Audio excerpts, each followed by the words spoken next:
Hello guys and welcome back. This time we're going to be looking at the plumbing and specifically whether or not it's going to leak or not.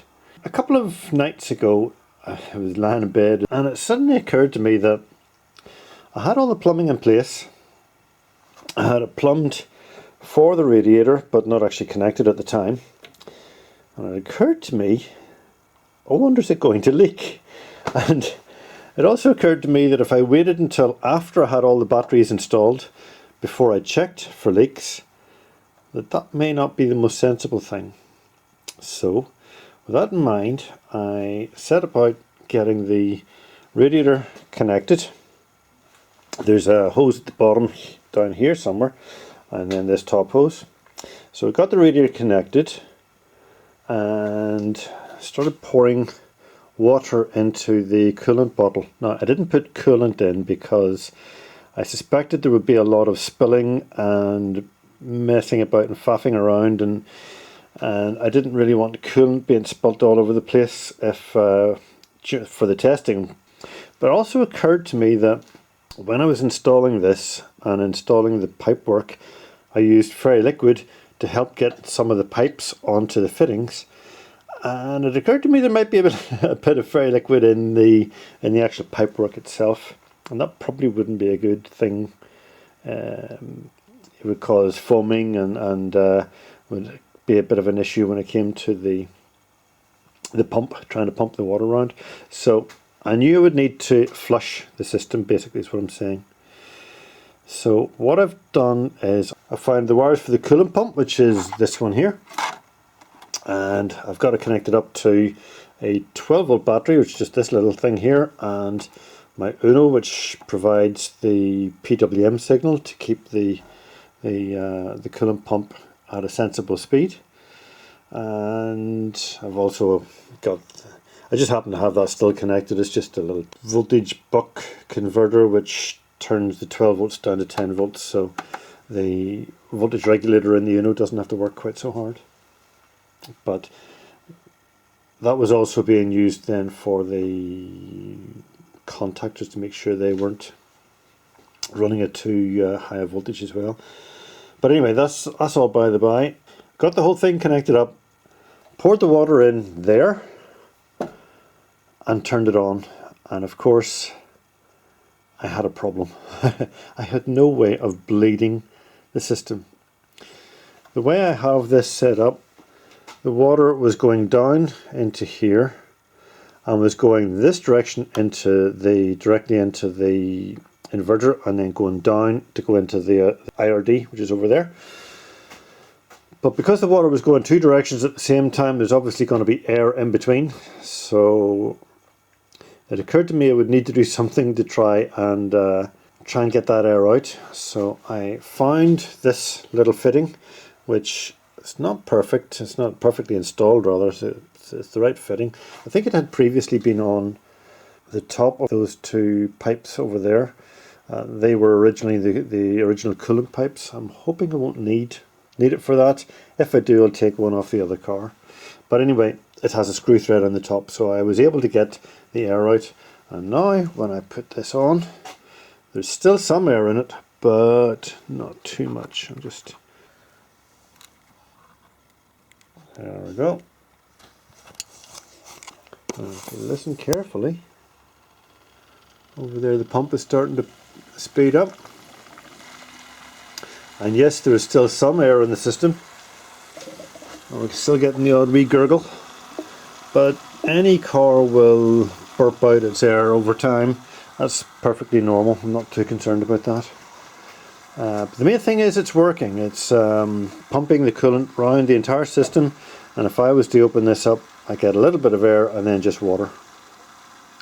If you're curious to hear what happens if I remove the PWM, all I have to do is unplug this, and the coolant pump goes up to full speed. Probably it's not full speed because I'm quite sure this battery isn't big enough to be able to get it to go at full speed, but put that back in and it ramps back down again. So that's good, it's working. and there is no drips, no leaks anywhere. The water that's down there is from previous spillages, but there's nothing leaking out at the moment. So that's good news. I'm quite happy to go ahead now, and I think the next thing to do would be to test the heater matrix. I'm hoping, because of the shape of the coolant bottle, that this would be easier to bleed. The way that this connects, the coolant goes down from the coolant bottle through the heater, which is down in there somewhere, and then through here into the heater matrix and into here, into the top side of the coolant bottle. So the coolant bottle is actually part of the circuit, so it should be relatively easy to bleed it just by taking the cap off. And so the great news, guys, is that it does seem to be working. It seems to be flowing smoothly. Now, it's difficult for me to tell for sure because I can't really see what's going on, but it sounds like it's okay. It does sound like it's flowing and there's no air in it, so that seems to be a success also. So now we've got both coolant systems checked. We can go on to the next stage. So as you can see, boys, as usual for me, it's 2 steps forward and 1 step back. I had the 2 top batteries here completely connected, installed, everything was great. Even had the top cover on, and funny old thing, I held fire from securing the top cover because I guessed that I had missed a step, and of course I have. These batteries need to be installed before these ones because I'm bringing the rods in the side to secure these battery modules. So, but anyway, yes, as you can see, we now have the connections going into here. One of them is going to this fuse box, so that as the voltage leaves this, the positive leaves this battery box here and goes into the small cable, there is a fuse on it. Goes into here, and then from here we're straight into the high voltage junction box on top, so there'll be a fuse and contactors in that box. So that's good. I have the BMS connections in. They're all connected. I have the link connection here is done, and the 2 link connections here are done. The main positive, this is going to be the full pack positive, is coming from this module. That's the last of the positives.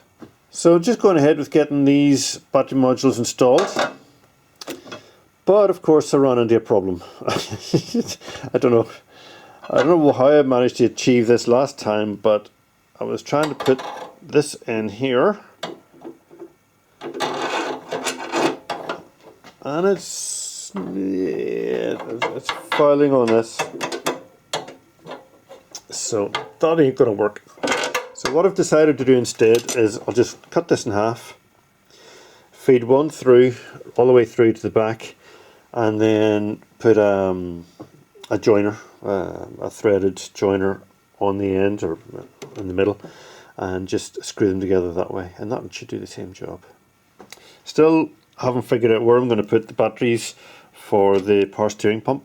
Initially I'll just use a battery pack that I've just an e-bike battery pack, but I will make up a battery pack specifically for this job, and make one that's sort of designed to fit the space that it's going into and the size and battery capacity that I need. But for now I'm not 100% sure exactly what capacity I do need, so I haven't actually even bothered making that pack yet. And all these other wires, these are all just getting ready to be put into the high voltage junction box and associated control modules.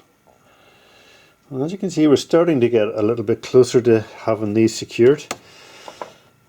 When I came up with the idea of putting the bolt right through the entire length, it seemed like a really good idea at the time. Now not so much, because some of these bolts just don't want to.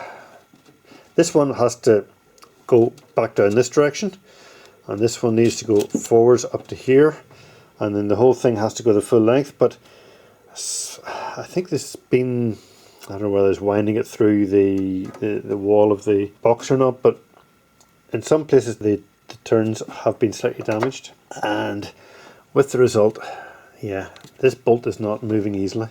So what I'm having to do to try and get this nut to come up to here is to just get a hammer and an old screwdriver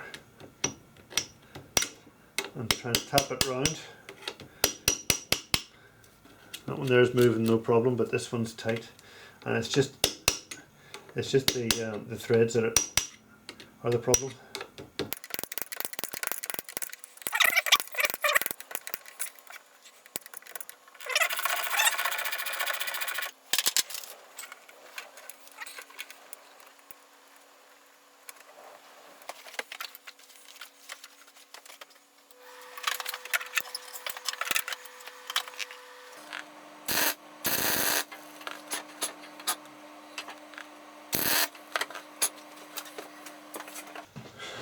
If you're wondering why there's a lot of flame there, I forgot that I was going to weld those nuts on, and instead of using ordinary nuts I used lock nuts, which have a little plastic ring in them. So yeah, it wasn't quite so sensible, but sure.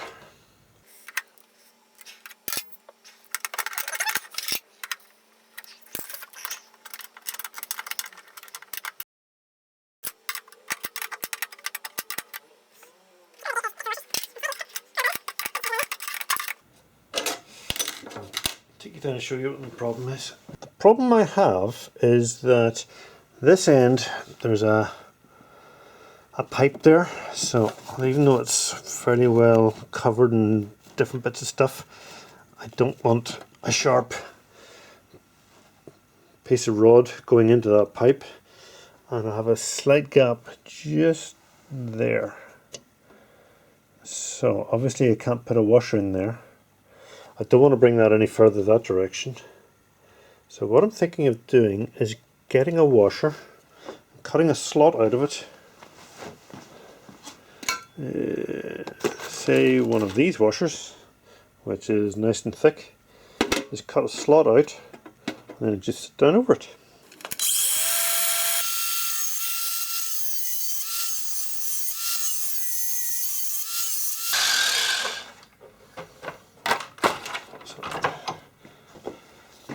And with any luck that will just slot on there.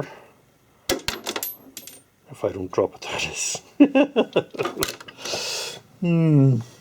So I'm not entirely sure where the last one went. I never did manage to find it. I mean, it just fell straight down there, but yeah, I couldn't reach. Just everything is very awkward where it is. So I just made another one, and we're now going to go ahead and get that fitted. Right guys, so now we have the battery modules are all secured in place. The box is bolted down. This is nothing to do with it, don't worry about that. It's going into the high voltage junction box. Right, now we have this ready. This is going to be the most positive, and it will be on our list of numbers. Hopefully you can see that. That will be number 1, will be the most positive. Now that's going to come from over here for this end, but the first one I need to worry about is number 16. So as you can see guys, we've now finished doing all of the soldering of these connections. However, I just realized I had originally intended to use the spare connections that are still in this cable and bring them up into the high voltage junction box and use them for I don't know what, just in case I need them. And like an idiot I've gone and cut the thing too short, so I'm going to have to lengthen these to bring them up there. Right guys, well now we're back to where we should have been in the first place if I hadn't been so stupid and cut these off. And having said that, it actually was helpful in one way, because I did discover when I was soldering these back on that I had used number 19 on pin number 1 and I should have used number 16 on pin number 1, so I had actually made a mistake yesterday and had screwed it up, so I've rectified that mistake and extended from 17 to 25, just long enough they can be used anywhere under the bonnet if I need to use them. I have no clue if I need them yet, but this is just it'll give me other options if I need them. So before we put on the lid, we're going to tidy up all this shambles of wires.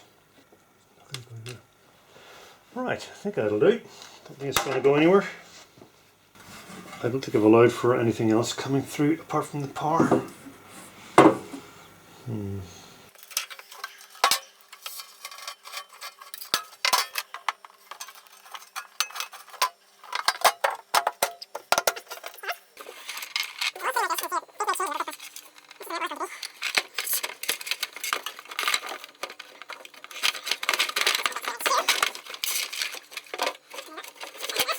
So that is the way that I had originally planned it to be, but there's still a lot of tidying up to be done.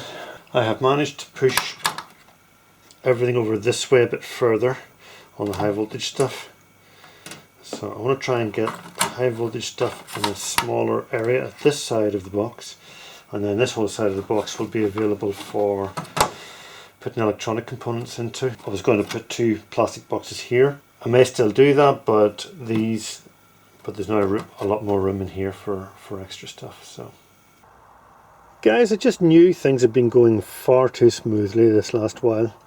I've been working away at the front of the car trying to get everything connected, and decided while I was waiting for some information to come to the back and put in try and make up the high voltage connections here. So these are going to be connected just with crimp straight through connectors. But what had just dawned on me when I was here was that I have no way of screwing these in now. When I first installed these, I was able to put my hand underneath and put nuts at the bottom here, and then put screws down through into the nuts, and that was fine. But I can't do that now because I can't get my hand underneath because it's full of batteries. But even worse, these things, the screw has to come in from below. Why is it going to come in from below? I can't even get under it. So I'm going to have to put riv nuts in there. So not a big deal, but just one of those go type moments when I realised I'd messed up. The other thing is, I plan to put in this somewhere at the back. I think what I'll do is I'll put it in here. I'll put it in here, just widen out this hole a little bit. That's the hole I was originally going to use for low voltage cables, but I think I'll use it for this now. This is the manual service disconnect. That basically means if for any reason the contactors get welded closed, or the power can't turn the ignition off for whatever reason, that we can't get the batteries sort of disconnected from the high voltage, then this will allow me to do that. For now, the next step is to make up all of the leads, that the high voltage connections between here and here, and another one between here and here. I think some of them are already made. I just need to dig them out and put them in there. Also across here, that's made already, across here and across here, across here and here, and this one's already done. Need one across there. This is all already connected. These are going down into the battery box, which is in the fuel tank area, and then coming back out again. And so yes, that's all those connections are all good. So a few of the high voltage connections, all of the BMS connections in here need to be made, but I've actually just run into, or just realized I have an issue with the BMS connections. And the issue I have is to do with the fact that we're splitting the pack between the front and the back of the car. Now, a Nissan Leaf pack is split.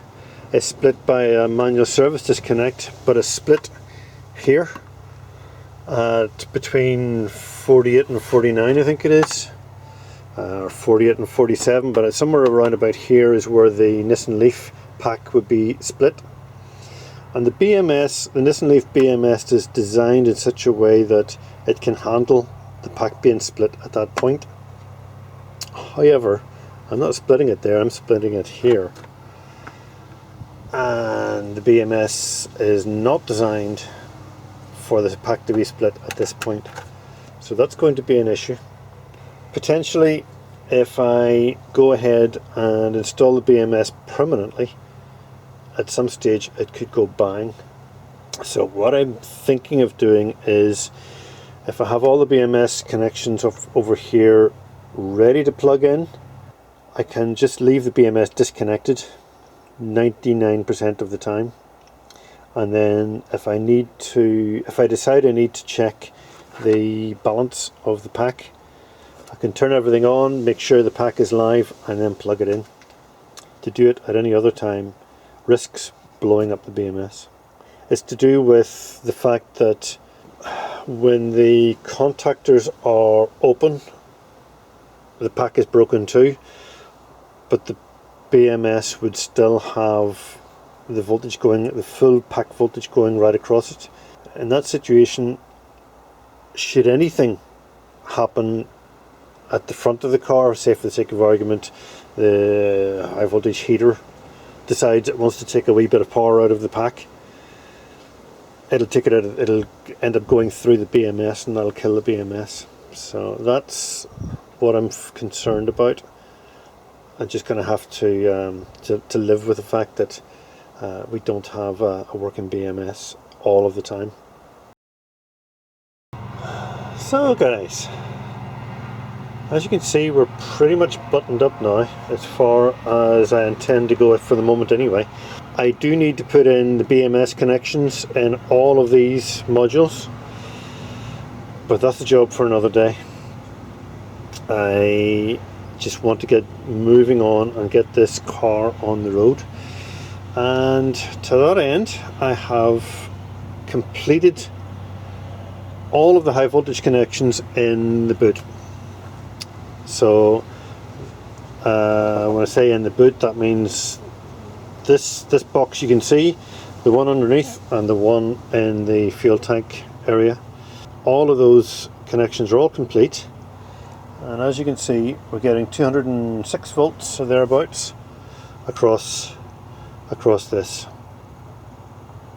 There's another 10 modules in the front with another 40 cells, so there's another 160 volts or thereabouts in the front of the car. And like I say, there's currently 205 here right across the entire battery. But if I was to take this and put it on to the positive going out that way, which is there, you can see there's no volts. And that is because currently we don't have the contactors closed. Contactor is still open, it's not being powered at the moment. And also we have the manual disconnect has been manually disconnected. So there's no possibility of me lighting myself up from this pack when I'm working at the front of the car. So the next step is to put the lid on. As you can see, I've got a couple of temperature sensors, one there and one here, which is sort of going down and just sort of touching the side of this pack. Not sure if they're in the correct positions or not. Fairly sure they're probably not correct, but it's the best I can do without starting to get silly about it. But like I say, next step is to put the lid on, because for now, in this split area, I am finished.